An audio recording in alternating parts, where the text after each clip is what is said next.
2019. Everybody hear me okay? We went down. Can you hear me at the back of the room? All right. Welcome, everybody. Okay, good morning, everybody. I don't have a mic, but my name is Katie. I'm with Grenville CFDC, just south of here, and it's my great pleasure to be introducing our speaker for this session. So this is Andrew Button.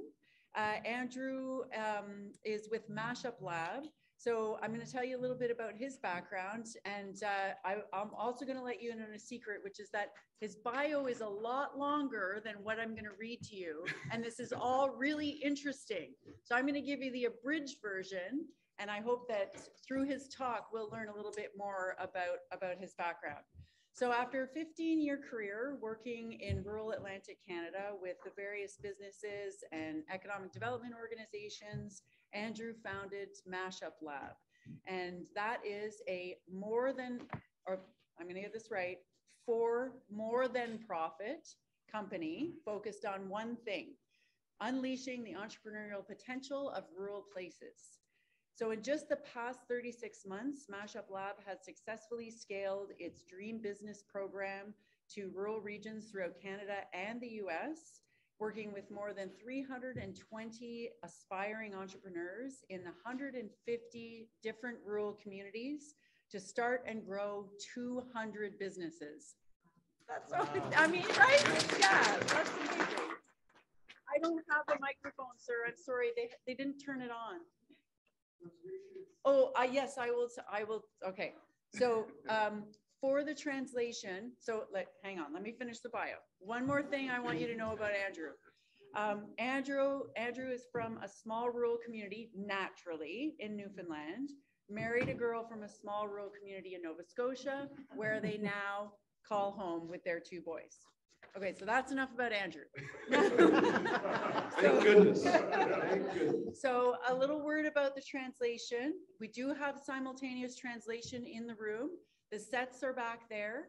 If you're using a set, just make sure to leave it in the room here, okay? You'll pick up another one in the next room. The other thing I'd like to remind you is there is an evaluation. The organizers really, really value your feedback. So please take the time in the app to do an evaluation of our session today. Okay, so I will hand it over to Andrew. Awesome. Thank you so much. Thanks everybody for showing up. You guys having some fun? Yeah, me too. Me too. So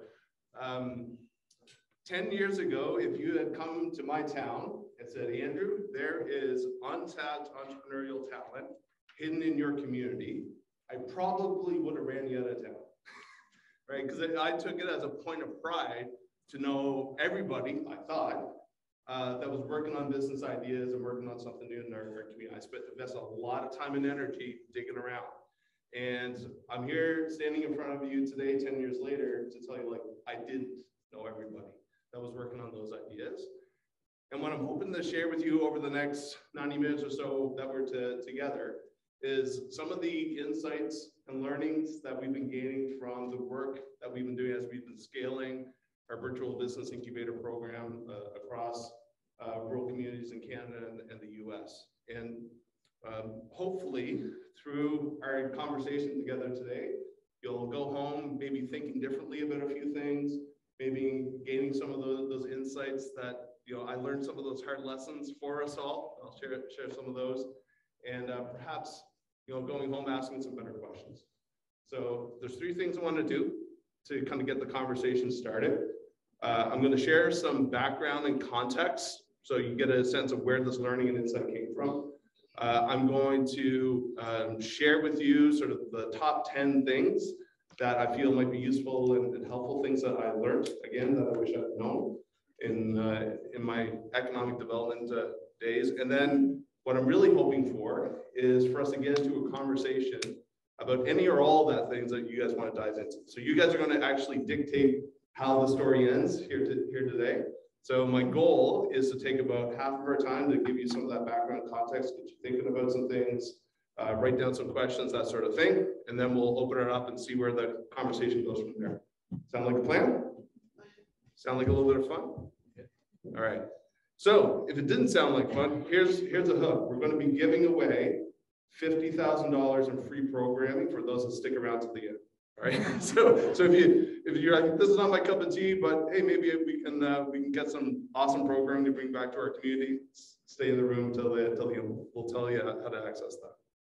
So as you'll begin to learn, like I am unapologetically a rural guy. I don't have to apologize for that in rooms like this, but like we mentioned, I grew up in a rural place. I spent my entire career helping people in rural places figure out how to turn their dreams into businesses. And I spent most of my childhood in places like this. So who here is from Newfoundland? All right, we got some Newfies in the room. Great. So does anybody recognize this picture? Yeah. What's that? This grandfather, yeah. So this is, I think it's in Dover, but the house that's floating down the harbor there, that's actually from a little island off the coast of Newfoundland that my dad was born on called Silver Fox Island. And we would spend all of our summers there and spend a lot of time there. And I would go and hang out with the fishermen that lived on the island that fished from there.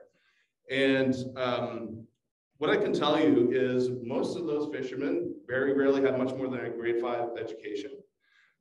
Few of them knew how to read and write, but not many. But they were some of the most innovative, entrepreneurial, resourceful, innovative people that I have ever met. And their wives were even more so, right? So this was an early education. I didn't realize it at the time, but this was an early education of like most of our entrepreneurial and innovative talent is sometimes overlooked and underappreciated. And so that's where, this idea for Mashup Lab was founded in, was this notion that there's untapped potential that we're just missing. So because of places like this that taught me that lesson. So what led me to start Mashup Lab?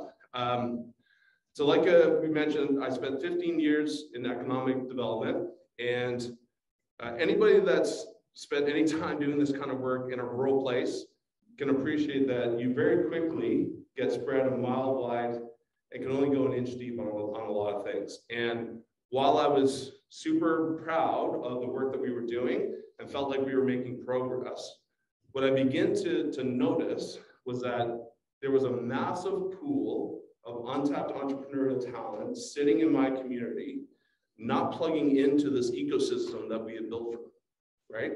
And I just got obsessively curious about this and got more and more frustrated, like this guy, that I couldn't just go an inch wide and a mile deep trying to figure out and solve that problem.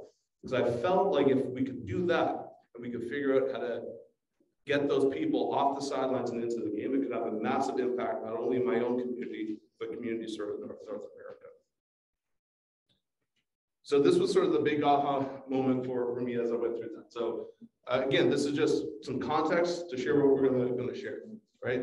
So for those many years, we thought that, or we're told that this is kind of a representation of the entrepreneurial journey, right? So has anybody ever seen this graphic before? Nobody's seen this? Something like a success once you had a straight line. Yeah. Or climb on Mount Everest. Exactly. I've been trying to find out who originally came up with this. Because I want to give them credit because I think it's brilliant. No, I can't take credit for this. But any entrepreneur will tell you that this is a pretty accurate representation of what the entrepreneurial journey looks like, right? And I can share from my own experience that there's all kinds of twists and turns and stops and starts and peaks and valleys, and it's all over the place.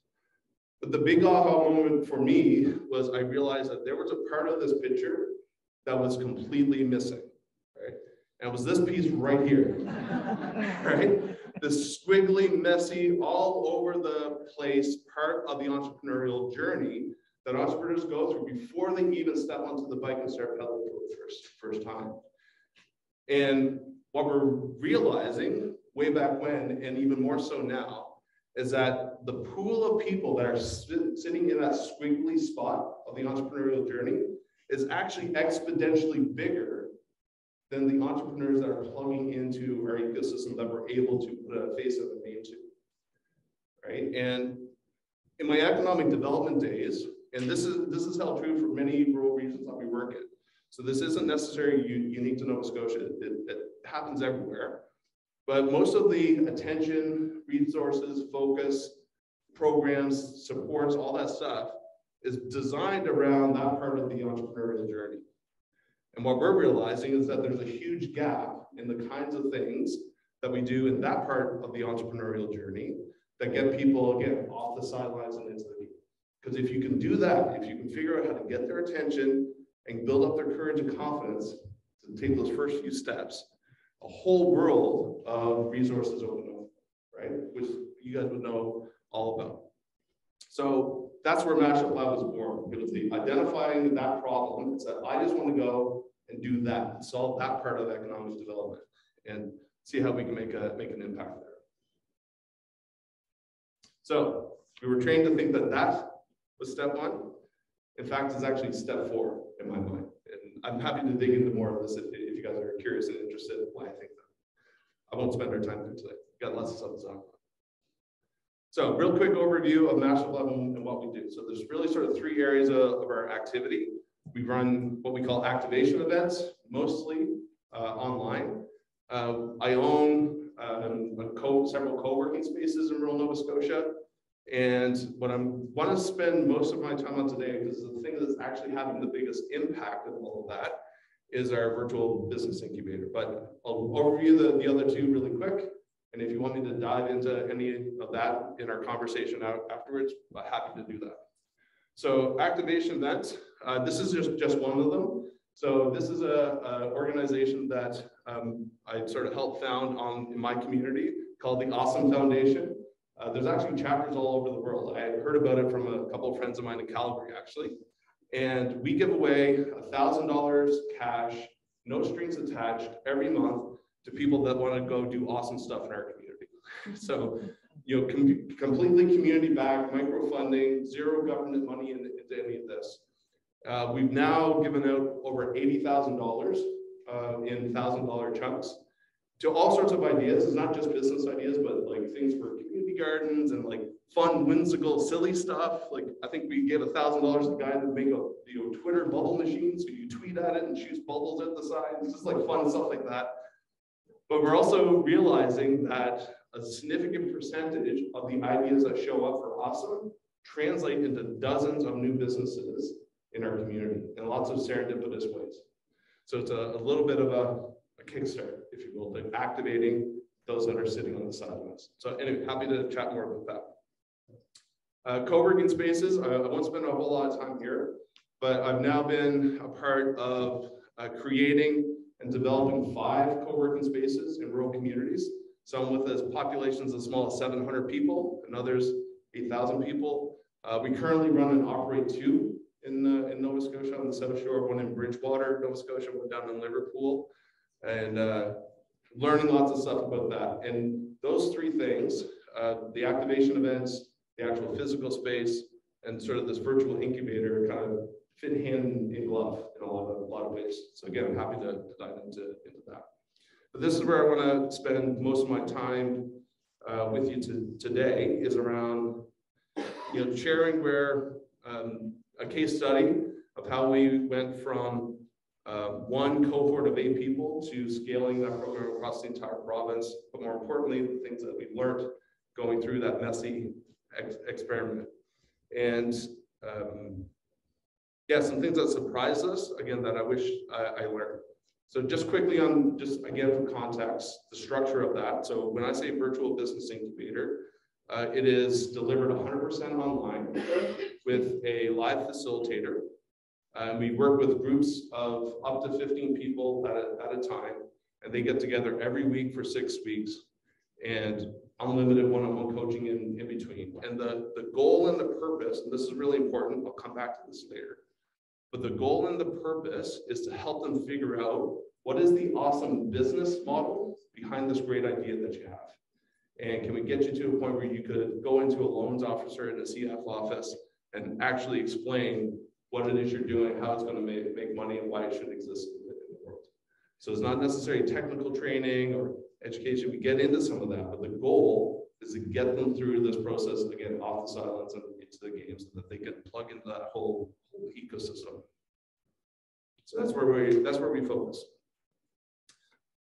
So the case study I want to share, again, this is how we went from one cohort of 8 people in one small part of rural Nova Scotia to rolling that program out to work with, to help entrepreneurs start over 100 companies in 60 different communities in a 24-month period. So in every corner of our province, in every region. And where did that journey begin? It was a pretty daunting task at the time, but this was our first test and experiment. So when we first, what's the saying, Daniel? Like, if you're not a little bit embarrassed by the first thing you put out in the world, you probably waited too long to launch it. Well, this holds true in this example. So we've come a long way since this tag. But really, the question we were trying to answer was, can we find people in rural Nova Scotia with ideas that are willing to sign up for a 6-week, 100% virtual program? So that's what we did. So we didn't fill the 20 spots. I think only 8 people showed up to the first one. I think we got 6 or 7, the next one we did. But so the results were small, but the impact we were having with those people that did show up was huge. And that got the attention of some folks at the provincial level, and they came to me and said, you know, Andrew, you're doing something really cool. We don't quite understand it and get it, but it sounds like it's working. Is this something that you think you could roll out across the whole province? And I said, I think we can. So at the time they had a funding program. There was a 24-month window. And I went to them with this proposal. I said, based on what we've been doing, I think we can go find 180 people in rural Nova Scotia to go through this program in 20 different communities. And what do you think they said to me?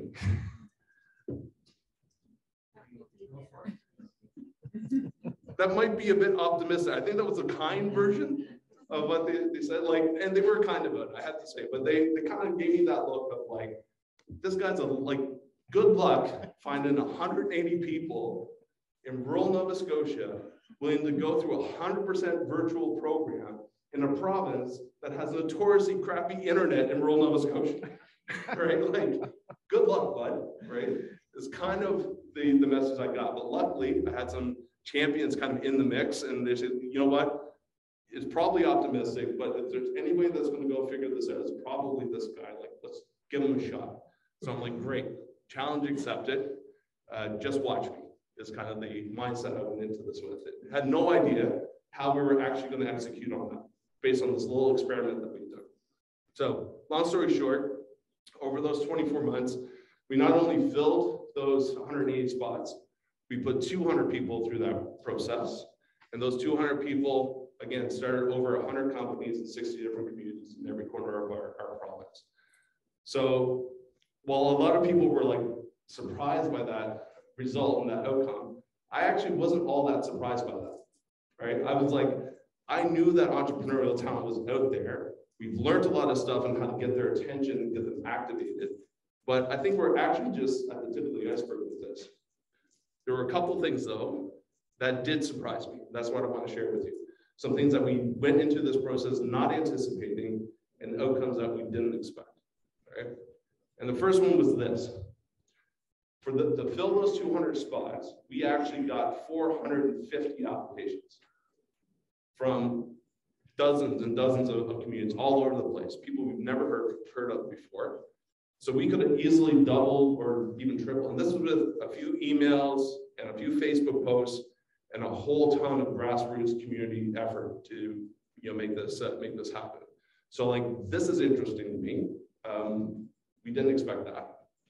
There was a few other things that really jumped out for me. The first one was this. 80% of the people that went through had never signed up for a business or entrepreneurship program ever before. And I'll talk a little bit more about why that was, because we dug into that. But this was the first time that they ever kind of threw their hat in the ring and said, I want to explore this. Despite the fact they had a whole world of resources available to them, some of which were right in their own backyard and community. So that was like really curious and interesting to me. The second thing that jumped out, 75% of them were women, and most of them were women with small kids. 50% had kids under the age of 12. So the fact that we were doing it 100% online, mostly in the evenings, made it a little bit more accessible for those folks. And there were some other reasons that sort of piqued their attention. Finally, about approximately 30% were newcomers to rural Nova Scotia. So had come there, moved from other provinces, other countries, and had ideas from those places that they felt could exist in our communities. So they showed up. So when I saw those results, right, 450 applications, all these things, I'm like, I think we're on to something here. And I believe that the same thing is possible in other places, but I have no proof or evidence of that. So in 2001, it made me wonder, like, can we start to think about how we can help communities in other places outside of Nova Scotia? And the Community Futures Network, like, once again, proved themselves to be innovators and leaders in this space. And I happened to get connected with Susan. Susan, you just want to stand up for a second and say hi to everyone? I sort of put you on the spot like that. Who knows Susan? So everybody, yeah, of course, people know Susan. So Susan works with the association in Manitoba, Saskatchewan. And through the Entrepreneurs with Disabilities Network, we were able to pull in Margie from Alberta and make a pilot of our program happen for entrepreneurs in Manitoba, Saskatchewan, and Alberta. And had a ton of fun with that group. Really amazing entrepreneurs showed up. A year later, they're still showing up to our coffee chats. And we had a coffee chat with them yesterday. Just some really, really sort of amazing results along that. So later that year, we got connected with somebody in Rhinelander, Wisconsin, and launched for the first time into the US. Exact same results. And the things that we were seeing, almost to the percentage from what we were seeing in Nova Scotia, held to be true. Numbers were different, smaller, but percentage-wise, it was like, you know, this exists in lots of other places. All right. So some cool things that sort of piqued our interest there. So we've since done several other cohorts in those regions. We've done work in other parts. We've received 650 applications for all those cohorts, 320 entrepreneurs, 200 companies started in 150 different communities throughout Canada and the US. And I believe, again, we're just at the tip of the iceberg with some of this stuff. I think there's a lot more work that we can do. This is something I'm super excited and passionate about. I'm not going to spend a whole lot of time on it here, but again, if you want me to dig into it more, I'm happy to do that. About 2 years ago, we had the honor and privilege, quite frankly, to team up with Unama'ki College. So they're an Indigenous college under Cape Breton University. And at the time, there was an opportunity for us to come together in sort of the spirit of two-eyed seeing to co-design a version of our virtual business incubator specifically for Indigenous entrepreneurs. So they had spent the last 40 years researching what makes the Indigenous entrepreneurship experience different than the Western entrepreneurship experience. And we brought to the table our learning and expertise around how do you deliver this kind of stuff in a 100% virtual environment and make 2-hour Zoom calls not feel like 2-hour Zoom calls and all of that stuff. How do you take these concepts of business model canvas and customer discovery and MVP and all that stuff? How do you translate it in a way that makes it relevant to early stage entrepreneurs? So we came together on that and co-designed a program to run with Indigenous youth in Cape Breton. And later this year, we're actually going to be launching that version of the program in northern Wisconsin with Nicolay College and their partner down there, Great Lakes Intertribal Council, that I'm super excited about. So anyway, I'll leave it there, but if you wanted to dig into more, structure and framework is relatively the same. The way in which we introduce concepts and how we facilitate the process, extraordinarily different than what we normally do, okay? Okay, so that's what we've been up to. Was any of that helpful, useful, and something? Did that inspire any questions so far? The initial program that you launched, was there a fee for it, or was that a free program? Great question. Can I come back to it? Sure. Yeah, cool. So we'll if I don't bring it up, make sure to remind me of it. What's your name? Joe. Joe, thanks, Joe. So it's a great question, and we've done it a bunch of different ways. But maybe what I'll do is like share like these top 10 insights that I've gained going through this work, share a few stories with you around those insights, because I feel like when you put a face and a name to something, it kind of helps us solidify it. And then we can jump into the Q&A. Does that work? Well, how are we for time? Oh, we're good. Got, more than For 20 minutes in? All right, awesome, cool, right on track. Okay, first insight is that innovation is hard to define, and it's even harder to spot, right? I'll say that again. Innovation is hard to define. It's even harder to identify and point out. Who here is from BC? Cool. Anybody here of the Rubbish Boys? So you know what's coming next, right? So who else here has heard of the Rubbish Boys? Show of hands. Right. For those that don't know, who here has ever heard of 1-800-GOT-JUMP? Yeah, exactly, right? So when we think of innovative, technology-enabled, high-growth potential companies, this is not the image that typically gets conjured up, right? But when Brian bought an old truck and painted, junk on the side, and began to innovate around customer experience, guerrilla marketing, right? Logistics and scheduling, and incorporated all kinds of technology into that, grew that to $250 million a year company, thousands of people employed. He's since invested in other technology companies, done all kinds of things, from a $700 truck with junk painted on the side, right? I don't think, they didn't even have enough red paint at the time to finish the side. They had to go back to the shed and finish it with blue paint, and that was good enough, right? That's what got him started. And we've seen this time and time and time again over like several of those entrepreneurs. This is one of them. So this is Lynette. She owns a company called Studio B. And long story short, she got frustrated by the amount of plastic she was having to send to school with her kids in their lunch bags. So she tried to find all kinds of reusable wraps and all kinds of things, and nothing was really working for her. So she came up with her own formulation for all organic beeswax food wraps in her kitchen. And when I first met Lynette, she would be the first to tell you, is like, Andrew, like, I'm not a business person. She wouldn't have called herself an innovator, and she certainly wouldn't have used the label, I'm a technology-enabled, high-growth potential startup founder, right?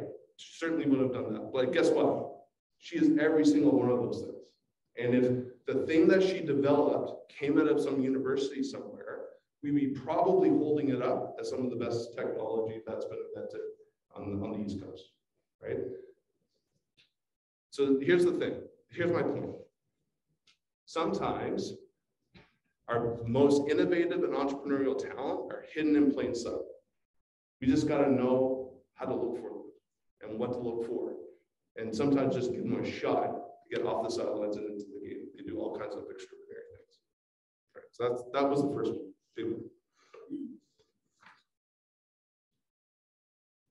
Oops, where am I here? Cool. Second one is about positioning. All right. So how you position things in the market matters a lot. So the language that you use, the messaging around that language, and quite frankly, like the invitation you put out into the world will dictate the kind of people that show up. So today, I'm the same guy as I was when I was working in economic development, right? Same heart, same amount of passion, same curiosity around this stuff. But when I started a different company, positioned differently in the market, different messaging, different strategy, a whole other audience of people start showing up to my stuff, right? How you put that invitation into the world makes a huge difference. Remember I said like 80% of folks that signed up for the program never plugged into anything before? Well, we had to ask why, right? It's like, what was it about what you saw or what you heard, what we put in front of you that made you jump into this thing when you had all kinds of other alternatives, other things that you could have done, quality stuff, right? Quality programming. And the feedback that we got consistently was, while there's a bunch of stuff that's available, and some of it is even accessible, not all of it felt approachable to me, despite our best efforts as economic developers. It was an approachability challenge, right? Because they felt like all of that awesome stuff was for somebody that wasn't them. They didn't think of themselves as entrepreneurs. They didn't think what they were working on, whether it's a business, idea for a new startup or an idea to expand an existing business. They didn't feel like that was a valid or viable thing, a legit business. So all of those things were for somebody that's not me. So I'm just going to try to figure it out. Totally not true, by the way. They deserve being all of that stuff, but it didn't feel approachable. And that's their language. That's not mine. That's those, like that word came up dozens and dozens of times as we asked that question. The challenge is not just about getting clever with messaging and all that stuff. It has to be consistent and approachable all the way through. So if they see the approachable poster and sign up for the program, but the application process and how they get onboarded doesn't also feel like people start to leave. They kick out, right? It has to be consistent all the way through. Really, really hard for one organization to do all of that with everything that we're doing. Again, happy to dive into that. The third thing was channels. So the channels that you use to deliver that message, again, have a huge impact in terms of who shows up, right? So the story I want to share with you around this is Mary. So meet Mary, sort of. So this isn't a picture of Mary. I don't have a picture. I've never actually met Mary. I only talked to her on the phone. So I had to go find a picture of what I think Mary might look like. And the story with Mary goes like this. So we were running a cohort or a session of our virtual incubator at Cape Breton. And over like a 48-hour period, we got 12 applications from Meat Cove, Cape Breton. Who here knows where Meat Cove is? Right? Have you ever been to Meat Cove?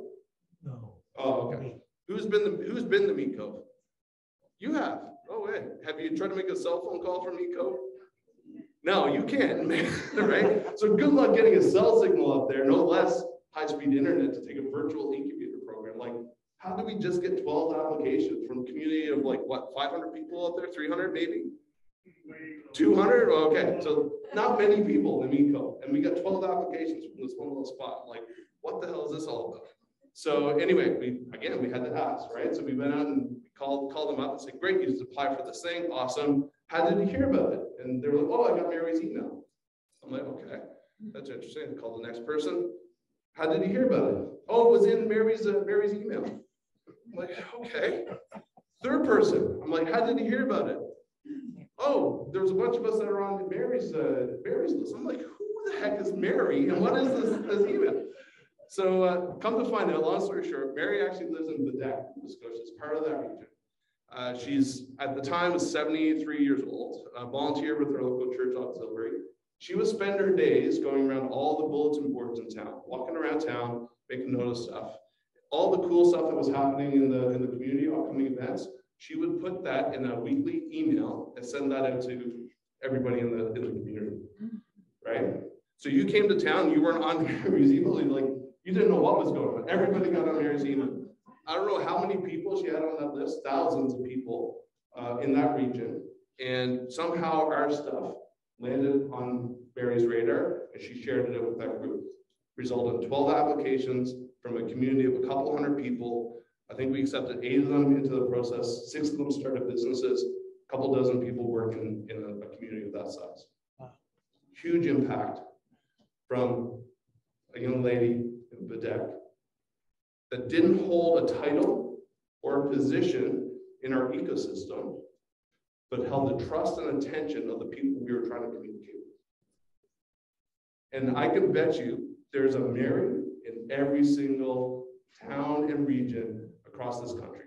You just got to go find them. And when I was in my economic development days, I didn't think to reach out to the church auxiliary thinking they would have a 1,000-person email list, right?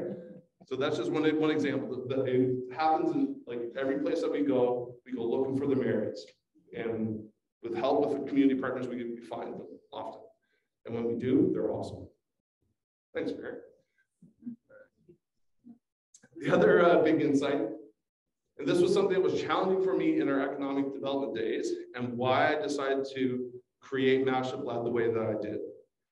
But you have to get crystal clear when you're doing this stuff on the outcome that you're trying to achieve, right? And what I mean by that, I'll explain that as telling the story of Lucas. So Lucas was in our first cohort in northern Wisconsin. He was a gym teacher at the local school. So Wisconsin's like in the middle of America, right? Not on the coast, don't have access to really great seafood, certainly don't have access to seafood that is direct from source, right? Direct from the fishery. So he, during his summers, went to Bristol Bay, Alaska, and he would fish on the salmon boats out there. Beautiful place. You should see some of the pictures this guy has. And they send the catch to Seattle, and they process it there, and they send it back to their customers in that package. So he would bring some of that stuff back with him to Wisconsin, which is like giving it out for Christmas gifts and that kind of stuff to his friends and his buddies. And he thought there was something more to do there. But he said, listen, he applied for the program, we got on a call. I said, you know, what is it you want to achieve? He's like, I don't want to go through a training workshop on the fundamentals of business. I don't want to go through like a whole 3-month program thing. I could take the entrepreneurship course at the college. I don't want any of that. I just want somebody to help me figure out how I turn this into my full-time gig so I can quit my job. That's it. Right. So I said the same thing to Lucas. I say to every entrepreneur that comes through. I'm like, my goal isn't to educate you around these things or to train you on how to use a business model canvas and all that stuff. We'll do some of that in the process. But my goal is to help you figure out how to build an awesome company around this idea that you have. And that awesome company could be a company that makes you an extra $2,000 or $3,000 a year, and your family goes on a nice vacation, and that's great. Or it could be something that's your full-time gig and you hire your neighbors and you do some other stuff. Any of those things are just as awesome in my mind.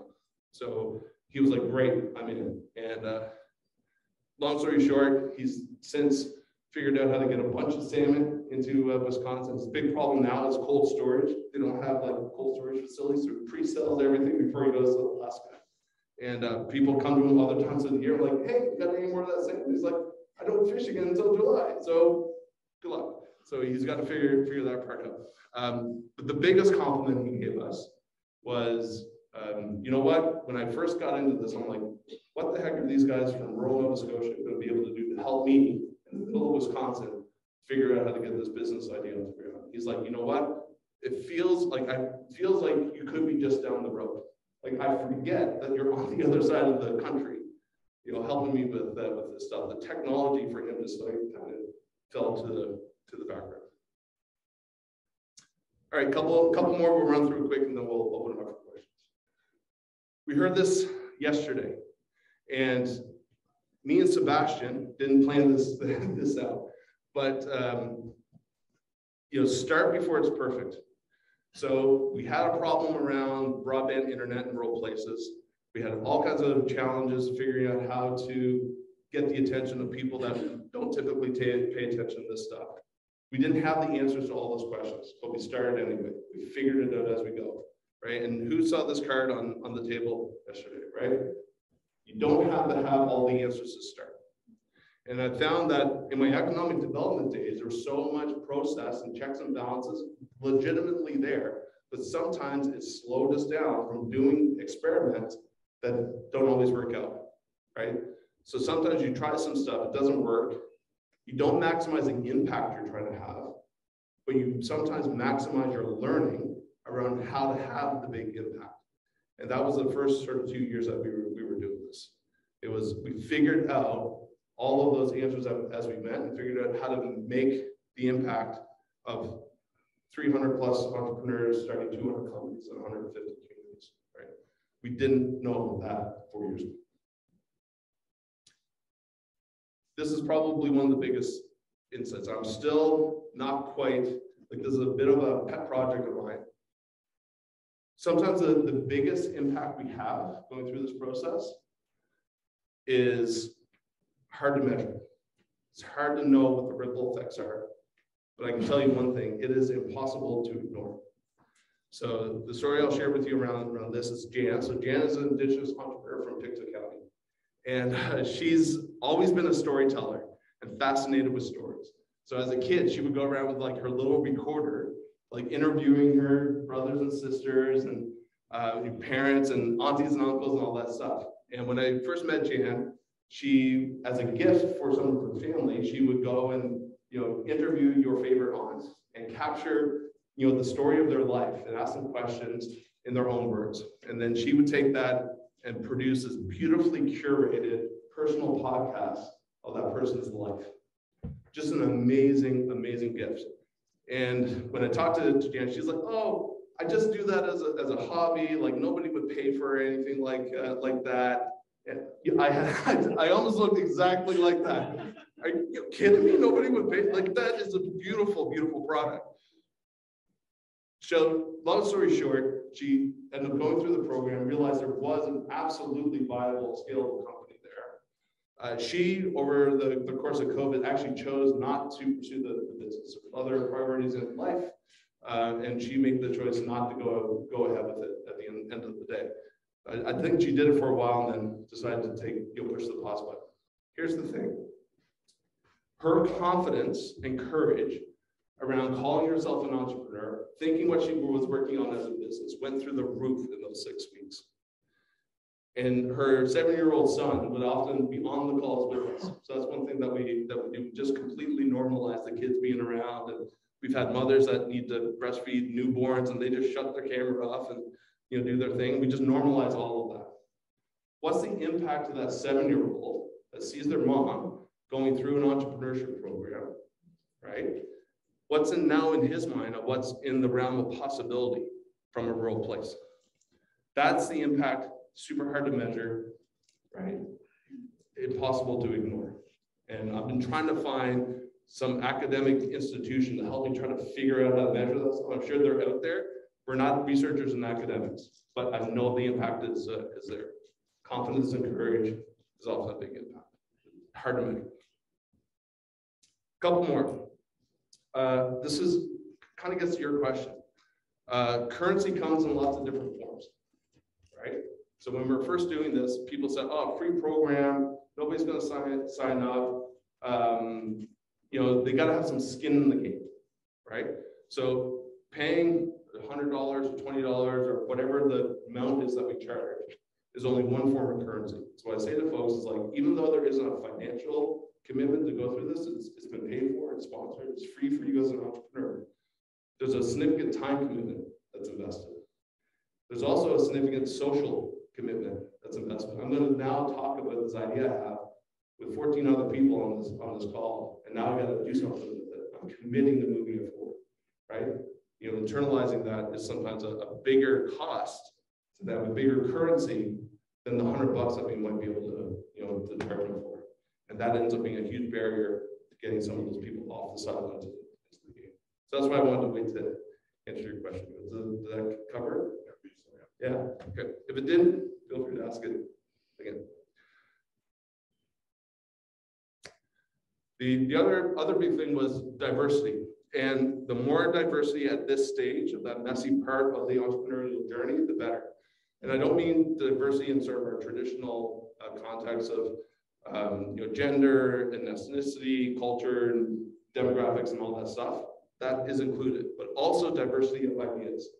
So the thing that jumps out for me here, again, we were running in a cohort, and this one was in Nova Scotia. And on the same call, we had an 18-year-old high school student that was working on the online arts magazine to showcase up-and-coming talent in her community. On the same call as a 73-year-old opera singer that was trying to figure out how to reinvent how to get opera singing gigs. On the same call as a 55-year-old woman that just retired from a corporate career, moved back to a rural town and wanted to upcycle clothing. So take old used clothing and turn it into all sorts of new products and hire 20 sewers in her community on the same call. There's an interesting conversation that happens when you get that kind of diversity of not only people, not only life experience, not only ideas. You just start layering that on top of each other, and the peer learning that happens in a group like that. That's where the magic comes. So the more diversity, the better. This is something I think is really important. The stories we share matter a lot. So the things we hold up and celebrate as examples of success can oftentimes dictate who shows up to our invitation, right? So again, we go back to the example of Brian and Rubbish Boys. We don't necessarily hold that up as an innovative company, right? But by doing those things and holding up examples of people that tried and failed, people that went through the 6-week program and it wasn't the right time then, but they started a business a year from now.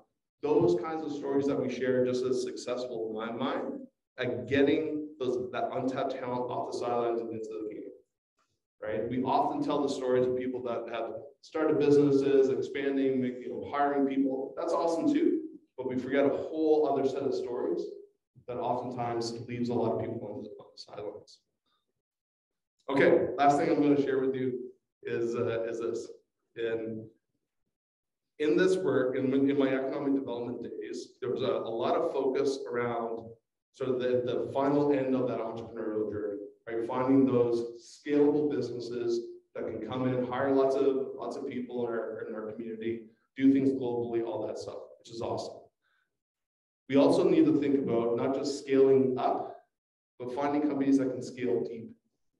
And what I mean by that is, like, how do we find companies that set deep roots in our community, even though they may not be as scalable sometimes. But every once in a while, you find somebody that does both. Last story I'll share. So this is Sean in the back here. Sean's a technology guy, and he's from the UK. Started a company over there with two founders that he would call the entrepreneur and the business guy. He calls himself the technology guy. And he moved to Nova Scotia, and the other two founders were there, 50, 60 people working for them in London. Great company. And he started working by himself in my co-working space. Came into some of our activation events and came to me one day and said, listen, I have an idea for some technology that I think we can develop here in Canada that would help the video game developers in London make better video games faster to help us scale the company more quickly.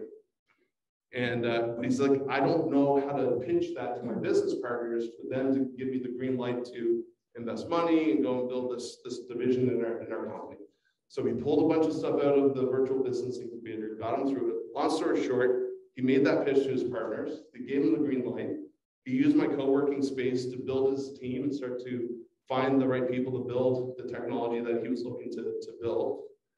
Long story short, 2 years ago, they sold to the largest mobile video game company in the world for $350 million US. Massive impact. The best part of this story in my mind is not the exit. It's the fact that we now have 12, 15 young professionals in a town of 700 people making $70, $80, $90,000 a year, going to all the coffee shops, all the nice restaurants, all that stuff, putting their kids in our school because this opportunity exists. We figured out how to take somebody that didn't think of himself as an entrepreneur to pitch an idea to make something really cool happen. We don't just have to think about scale up, we also have to think about where can we find people that can scale deep. Was that helpful? Awesome. Cool. So we're growing and we feel like the things that we're learning can be helpful in lots of other places. So we're currently actually looking for 20 other regions and communities to run a pilot of this program to see if we can replicate some of the results there in both Canada and the US. So for us, again, it's really important to have those community partners involved. Again, we never launch Mashup Lab into a region without a community partner there that says, I've heard what you had to say. I think it can be helpful and useful to the things that we're trying to do here in our community. So for us, they exist in a collaborative environment, right? They have people in their region that they play nice in the sandbox with. They're forward thinking around those things. They understand that there's probably some things that we've learned that can be helpful, give them a head start. They see the kind of potential that we see in their community, right? And they value all types of entrepreneurship, everything from that stay-at-home mom that makes it an extra $3,000 a year to that $350 million startup and everything in between. And they share our sense of urgency to get at this work. We have to start before it's perfect. And we feel like the things that we're learning can help some communities get started on amplifying what happens in that part of the entrepreneurial journey. Right? So thanks for the time and the attention. As a sign of our gratitude for you guys choosing to come to this session, like I said, we're giving away $50,000 in free programming to at least 10 communities. So this is a sort of light version of our virtual business incubator that we've been running. It's called the Idea Challenge. We pulled some components of our virtual incubator out, and it's more of like a do it on your own time, DIY sort of version of the program where you're given a challenge every day for a week to work through some things, and you can do that whenever you choose. 100% online, do it on your own time, 7 o'clock in the morning, 11 o'clock at night. You get 24 hours to get that challenge done. We typically charge $500 a person to go through that. So we're going to open up 10 spots to folks in your community, your region, however you define that, to go through that program for free. So the QR code here doesn't necessarily work all that great. So the QR code that's on your desk on the back of my business card, if you have one of those, it should work there. If it doesn't work, come find us, get us a business card, we'll email to you so you can register your company, and then we'll follow up with you after the conference to explain all the details and logistics around how to get in on that. Okay. Would that be helpful for some folks? Awesome. Okay. That's everything that I have. Let's open up for some questions. Thanks again for your attention, everybody.